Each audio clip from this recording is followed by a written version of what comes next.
Just stay on your feet. Would you please stand for the Please stand for the reading of the gospel. This is the third time I've asked him to do this today. Thank you very much. The gospel of Jesus Christ. After the Sabbath, as the first day of the week was dawning, Mary Magdalene and the other Mary went to see the tomb. And suddenly, there was a great earthquake. For an angel of the Lord descending from heaven came and rolled back the stone and sat on it. His appearance was like lightning and his clothing white as snow. For fear of him, the guards shook and became like dead men.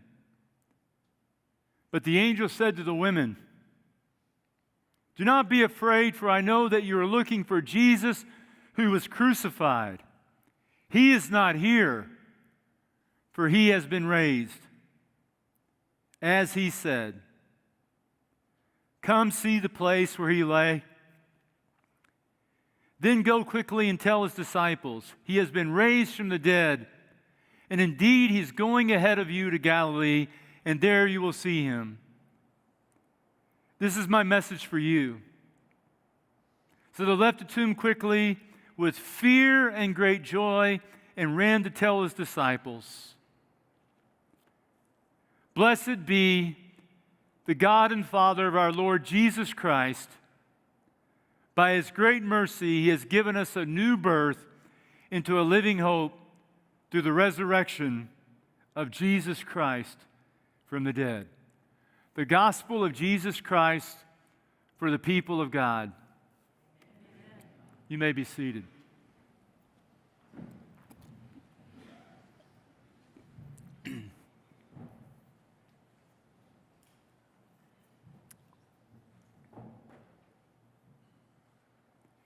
Have you ever buried someone? Have you ever buried someone? If you haven't, at some point you will. At some point you'll find yourself staring into the inevitable fact that death is a reality in this world, and that you will find yourself at some point at the graveside of someone that you love, feeling the terrible ache and sadness in your heart and in your soul for letting go of someone that you love so dearly. It's a part of life. I preached my father's own funeral at the church where his mom and my dad were attending. The reason I'm a Christian today, the reason I'm a minister today, is because my father and the simple faith that he taught me in Jesus Christ. When Texas Christian University hesitated on admitting me to the university because of my poor grades and test scores, my father, without my knowledge, went to the school and met with the dean of the religion department and said, "My son is going to be a minister," and persuaded them to admit me to TCU on academic probation. After the funeral service for my father, we went to the graveside. My own son and I were the last two people there to attend my father's burial. We were there when they took down the tent. We were there when they backed up the truck, and then they buried my father in his grave. Now, last summer, my mom passed away, and I did her funeral too. Preached her service in the very sanctuary where my parents were present, where I was ordained into the Christian ministry. And then we went back to the graveside again where my father was buried, and then we took my mom's ashes and we laid them in the grave, and we then buried her there with my dad. Afterwards, my sister and I did what you always do in these kinds of moments. The next week, we spent cleaning out my mom's apartment where my mom lived. And in doing that, I found this picture of my family. I was 18 years old in this picture with my sister. It was my high school graduation. When I look at that picture, I realize how young my parents were when I was graduating from high school.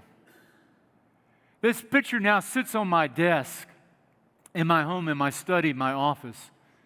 Every morning when I get up and begin my day and read my Bible, I look at that picture and I feel this incredible pang of grief and sadness. I mean, I feel gratitude. But every time I look at that picture, I just feel that hurt inside that we feel from missing someone we love. I know you have your pictures too, don't you?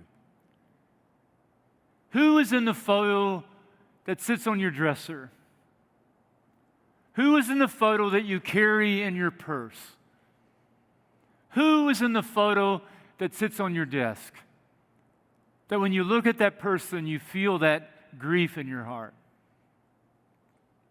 One of my favorite authors is a Swedish novelist who writes heartwarming stories. His name is Fredrik Backman. He wrote a series of books called Beartown, which is one of my favorites. But the one you may be familiar with is called Ove. Ove was then turned into a movie starring Tom Hanks, and they called it Otto. But Ove is the story of a grumpy old curmudgeon. And it's a story about the loss of his wife and his grief. His loneliness, his grief, and his loss of his wife, Sonia. She made him softer. She made him better. He buried her on a Sunday. He went to work then on Monday. If anybody would have asked him, he would have said, I never really lived before I met her. Then after she died, I'll never live again. He didn't die with her, but he just stopped living. And in the book, there's this beautiful scene where he's holding on to her picture in his house all alone, looking at the picture and longing and thinking if I could just hold her hand one more time, remembering how she would take her index finger and curl it into the palm of his hand, and how when she put that finger in his hand, he felt like he could do anything, that anything was possible. I love Bachman's observation. He says this about loss. He says that every one of us, we all fear death, but there's something that we fear more than our own death.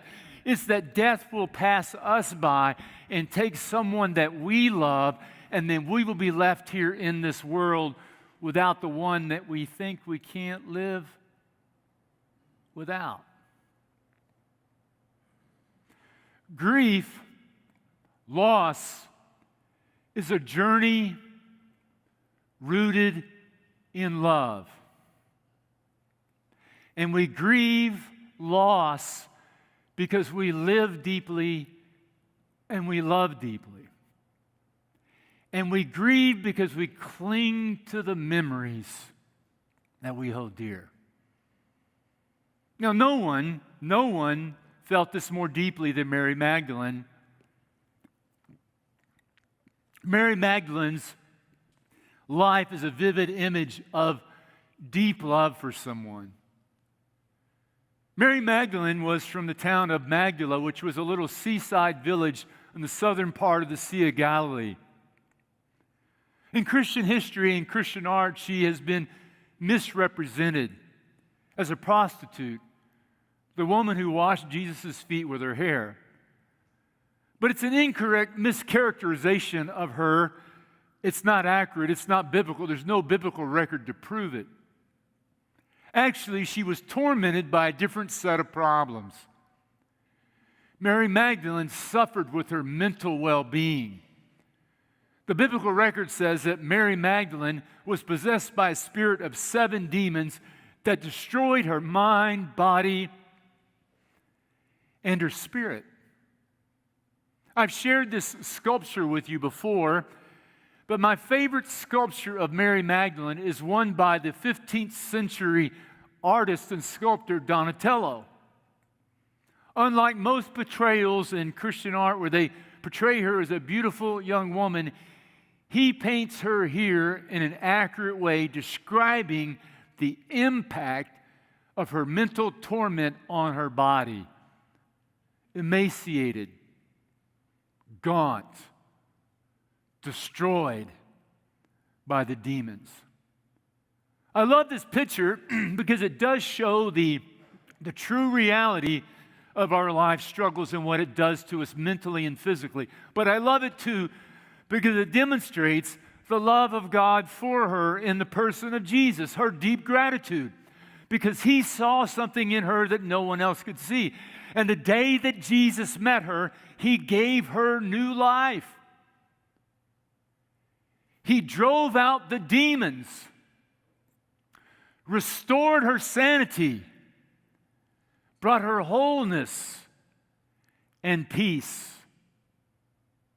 And because her gratitude was so significant and immeasurable and sizable, she then became his most devoted follower.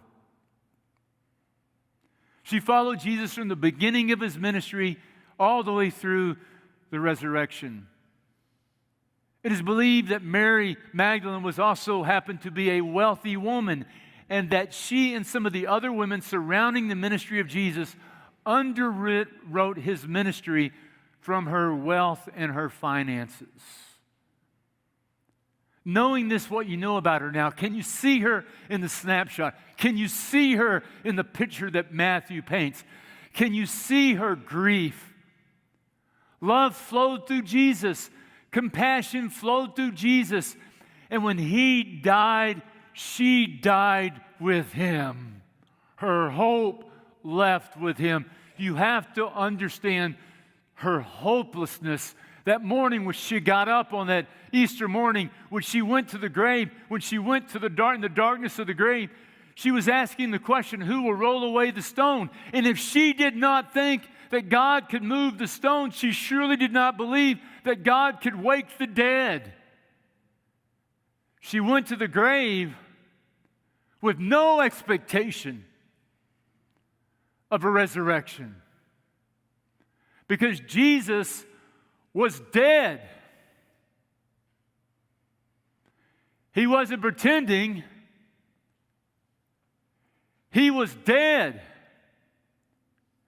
He wasn't asleep. What was he, choir?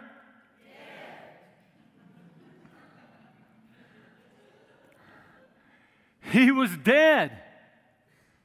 They had no hope. And the biblical record accounts for this. Acts chapter 5, it says, the Jesus that you crucified, he has risen from the dead. Revelation chapter 1 said that Jesus was the firstborn among the dead. When Jesus showed up to the disciples after the resurrection, he said, look at the nail prints in my hands. Look at the wound in my side. The disciples didn't even bother to go to the grave because dead men don't walk out of graves. If you would have spoken to the guards that day and said, tell us about Jesus. Was he dead? You mean the one in the middle? You mean the guy hanging in the middle? Yeah, he was dead. So then, the remarkable reality of the story and how astounding it is to know that Jesus was a corpse in a tomb. On that first Easter morning, imagine the shock and surprise as Mary Magdalene and the other Mary got to the tomb expecting to find a body, but instead an earthquake. An angel rolls away the stone and sits on the top dressed in dazzling white. And now the guards who are guarding the tomb appear to be the ones who are dead. And the angel looks at them and says, you came here looking for Jesus, the one who was crucified. He has risen. He has risen from the dead. Now go and tell the disciples, he has risen. Now notice this. Why did the angel move the stone? Not to let Jesus out, to let Mary look in. Because somehow, some way, in between Good Friday and Easter, Jesus got up out of the grave and rose from the dead. That is the most astounding, remarkable claim in all of human history. If it does not put hair on the back of the neck of our choir, I'm not telling a good story. If it's not giving you goosebumps this morning, I didn't tell the story well. It's the most staggering event in all human history that's never happened before, that God took a corpse and resuscitated a dead corpse, and it's the ultimate affirmation that Jesus the Christ is not only the Son of Man, but the Son of God. The Christ, the Son of the living God. It's the ultimate affirmation that the life He lived, what He taught, what He saw, the way He lived and loved and calls us to live and love in the world is God's design for all the world. That this is our Father's world. It is, you see, when the world crucified Him and nailed Him to the cross, they were condemning Him for the way He lived and loved and gave away grace for free. And when they put Him on the cross, it was their verdict saying, this is what we think of you. We're done with you. But, as I said, up from the grave He arose with a mighty triumph over His foes. He rose a victor over the dark domain to live forever with His saints to reign. He arose. He arose. But I may have a hard time proving it, other than with my words. Sometimes it's hard in the modern world for someone to believe that the dead live. To look around the world and see death everywhere and they think the dead can't live. Look at our world, it's full of death. It's easy for science to scoff at the idea that the dead don't get up out of the grave. And if you read the gospel accounts, I'll acknowledge that the gospel accounts tell the story in a different way. I can't prove it to you necessarily. But you know what? Something must have happened. Something unexplainable must have happened. Because we wouldn't be sitting here this morning on a rainy morning in Tulsa, Oklahoma, talking about a dead hero. Because this church is not just a memorial society for a dead man. This is the church of the resurrected Jesus Christ. Something must have happened. Something must have happened because without the resurrection, there would be no church. If Jesus had not been raised from the dead, we would have never heard of Him. The crucifixion would have been the end of the story. The Romans crucified thousands upon thousands upon thousands of people. Can you remember any of their names? I can't think of one. The reason they crucified human beings was to scrub their name from the earth. They pinned them up and killed them in such a cruel, sadistic, inhumane way to say that this man pinned here on a cross like an insect is not worthy of human dignity or a human dignified death. They put him up on a cross to say this is a non-human. And then they would take him down from the cross and take him to the outside of the city and leave him in the dump to be remembered no more. If there had been no resurrection, it would have ended with the crucifixion. Something must have happened. I mean, how else do we explain how a tiny Jewish sect became a worldwide religion made up of Jews and Gentiles, overcoming those racial barriers, the economic barriers of rich and poor, racial barriers. How else to explain that over the centuries, the Church of Jesus Christ has been a force for good, building hospitals, the first people around the world to respond to disasters with compassion and kindness. How else to explain the early church's commitment to care for the dying during the disastrous days of the plague? And how do you explain the fact that these disciples were willing to die for what they believed? Would anyone die for a myth or a story they made up? Immediately after the resurrection, Jesus appeared to more than 500 different people. And from that moment on, it became the story, the heart of their faith, that Christ was raised from the dead. And you know, I can also demonstrate it because I've seen it with my own eyes. In 40 years of preaching, I have seen how Jesus Christ, from the moment he walked out of that grave, has been walking to the graves of dead people, dead people's graves, and lifting them from the dead. Giving resurrection to my mom and dad, to your parents, to your loved ones, but also hope to the hopeless, love to the loveless, courage to those living in fear, bringing justice to an unjust world, fighting for goodness and truth and love. Hope for the hopeless.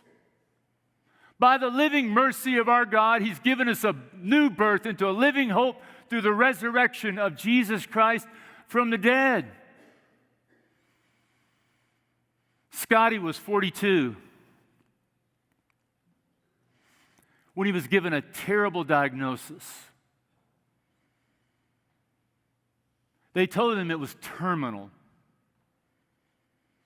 I walked into the hospital room right after the doctor had delivered the devastating news. There's nothing we can do for you. We're talking about fighting for days and weeks and months, not a cure. I walked in the room right after the doctor had told him that his life was, in effect, going to come to an end. He had 2 beautiful children. One with a high degree of autism that he was going to have to care for the rest of his life, and his wife care for. Now he's just received this devastating news. I had married Scotty to his wife. I had dedicated his 2 children. Now I'm walking into the room right after the doctor has delivered this death sentence to him, and he can't even look at me. He pulls the cover up over his head and shakes as he sobs. What could I say? And Scotty fought. He fought like hell. And then when the disease finally broke through, he died a year later. And then I found myself standing at the back of the sanctuary, filled with people from front to back. People who loved him. More than 500 people, every member of his fraternity from the University of Kentucky. The entire basketball team from the University of Louisville, where his brother-in-law was the head coach. Members of the business community. Because he was young, fun, incredible, compassionate, filled with love, and it was a tragedy. And now I'm standing at the back of the room, and I'm looking at a room filled with grief, and I got to walk down that aisle now and stand on the same spot where I married him, dedicated his children, and now I'm going to bury him. It was too much. Those moments are never easy. And I wiped the tears from my eyes, and I bent my head and I said, Lord, help me. Lord, help me. And I walked straight down that middle aisle and stood in front of the congregation and helped their family say goodbye. How was I able to do that? It's because of the hope I have in the resurrection. Because on Easter Sunday, Christ overcame death for you and me and for everyone that we love. That through Jesus Christ, death has lost its sting. Death has been swallowed up in victory. Christ is risen!